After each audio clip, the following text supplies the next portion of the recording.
मध्य प्रदेश का दिल कहलाने वाले जबलपुर को महानगर का स्वरूप देने आसमान छूती बहुमंजिला इमारतों का धड़ल्ले से निर्माण किया जा रहा है, लेकिन जमीन से आसमां को मिलाने वाली इन मल्टी स्टोरी बिल्डिंग में फायर सेफ्टी के इंतजाम ना के बराबर है।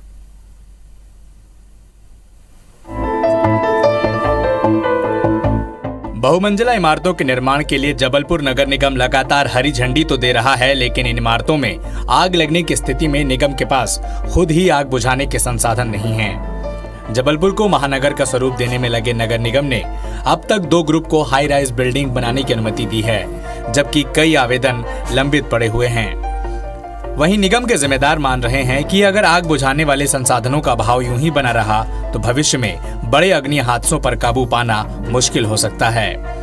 हाई राइज बिल्डिंग को लेकर भी नियम में बदलाव आए हैं। पहले 18 मीटर से ऊंची बिल्डिंग को हाई राइज माना जाता था, लेकिन अब 30 मीटर से ऊंची बिल्डिंग ही इसके दायरे में आते हैं।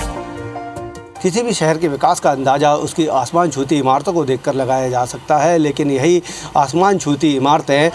लोगों के लिए मुसीबत का सबब उस वक्त बन जाती हैं जब इन इमारतों में कि इस अपार्टमेंट में किसी भी तरीके से आग से निपटने के इंतज़ाम नहीं किए गए हैं। हैरत की बात यह है कि इस बिल्डिंग में, हाई राइज बिल्डिंग में, नगर निगम के खुद अधिकारी मौजूद है और ऐसे में जब ये बिल्डिंग बनाई गई थी तो बिल्डर ने बड़े बड़े दावे किए थे कि नॉर्म्स को जो है फायर सेफ्टी के नॉर्म्स को पूरा करने के दावे किए गए थे, लेकिन बिल्डिंग बनने के बाद जब लोगों ने खरीद ली तो वो नॉर्म्स जो हैं वह दरकिनार कर दिए गए। निगम के दमकल अमले के पास 6 मंजिल से ज्यादा ऊंची इमारत में आग बुझाने की क्षमता ही नहीं है। ऐसे में हाई राइज बिल्डिंग में सुरक्षा को लेकर एक बड़ी चुनौती नगर निगम के सामने खड़ी है। निगम के दमकल अमले के पास करीब 12 बड़े और 3 छोटे वाहन मौजूद हैं, जबकि शहर में एक साल में करीब 1000 छोटे बड़े हादसे होते रहते हैं।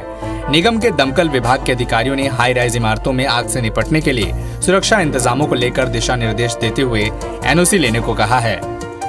जो भी ऐसे हाई राइज बिल्डिंग्स हैं, ना सिर्फ हाई राइज बल्कि जैसे हॉस्पिटल्स हो गए या फिर अन्य व्यावसायिक जो प्रतिष्ठान हैं जहाँ पर फायर सेफ्टी के नॉर्म्स के पालन करने की आवश्यकता होती है, उन जगहों पे नियमानुसार जो NBC के कंप्लायंसेस हैं वो भवन मालिकों द्वारा किए जाएं। तेजी से बढ़ते जबलपुर शहर में इंफ्रास्ट्रक्चर डेवलपमेंट भी उसी गति से हो रहा है, लेकिन हाई राइज बिल्डिंग निर्माण में अगर लोगों की सुरक्षा का ख्याल नहीं रखा गया तो रहवासियों के लिए कभी भी एक बड़ी चुनौती खड़ी हो सकती है। अभिषेक शर्मा, IBC 24, जबलपुर।